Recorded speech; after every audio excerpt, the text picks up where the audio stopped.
Football's governing body, FIFA, is once again making the headlines, this time for bias, corruption and favouritism. The same old ghosts haunting world football's most powerful institution. First, it was bending its knee to the US and President Donald Trump. Now it's being accused of rigging the field for Saudi Arabia and Qatar.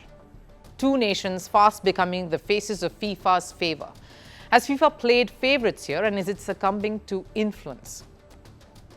The upcoming 2026 World Cup was supposed to be FIFA's moment of rebirth, a grand American spectacle to expand the game's reach, a massive leap from 32 to 48 teams, promising more nations, more dreams, more chances. Now, all of that, of course, sounds great. But recent events are making many wonder, is that expansion truly about opportunity or about control? Because what transpired during the Asian World Cup qualifiers suggests FIFA's decisions might already be tilted.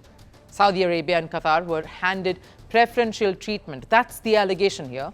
From convenient scheduling to extended rest days. All of this even as their opponents were left gasping for recovery time.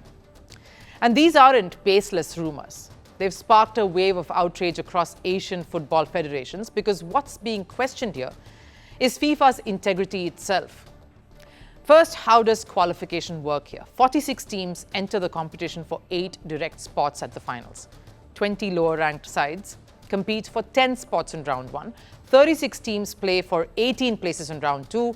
18 teams battle for the final 8 direct entries in round 3.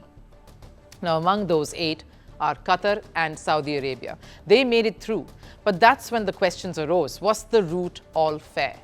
Because while most nations had to play in neutral venues, Qatar and Saudi Arabia fortunately, and rather conveniently, got to play at home. Their rivals like UAE and Iraq were denied equal rest and recovery periods. The result, a visible dip in performance and anger from fans all over.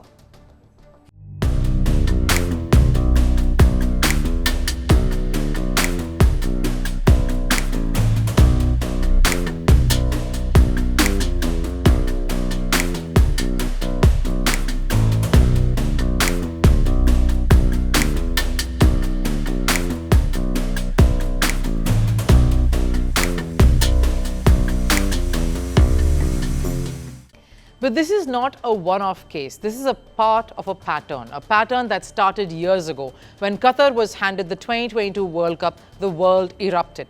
The backlash was monumental. Human rights violations, extreme heat, migrant worker deaths, and yet FIFA defended them all till the final whistle.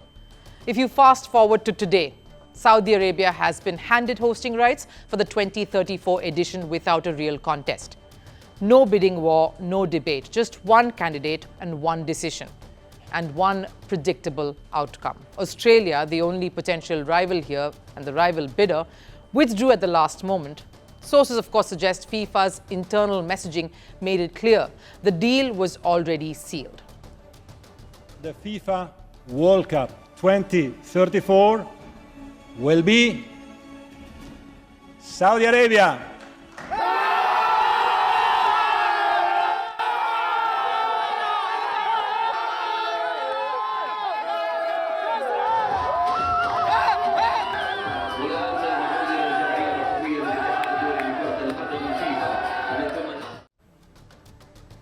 In a sport that celebrates competition, FIFA seems to have removed it altogether.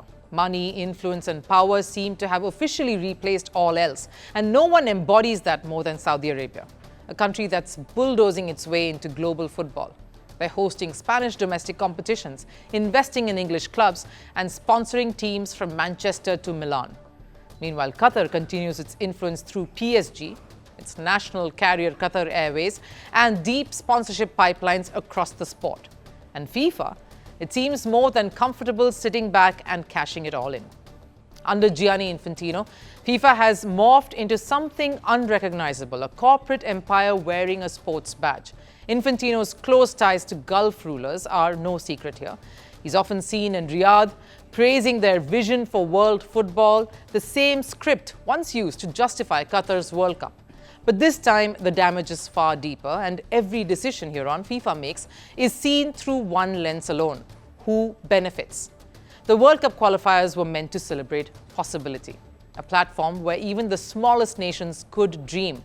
Think Cape Verde, a nation of barely 500,000 people who stunned the world by qualifying for continental tournaments. That's what football is supposed to be about: hope, equality, and the chance to fight for glory. That is what a World Cup represents.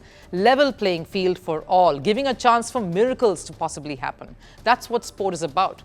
Now, we can only hope that remains the main tenet of any governing body, more so the FIFA, and continue to question when it stops being so. Want the facts? The latest developments? News that gets straight to the point. Well, we've got all three just for you. This is Firstpost Live, a brand new show, your window into what really matters. Don't miss it.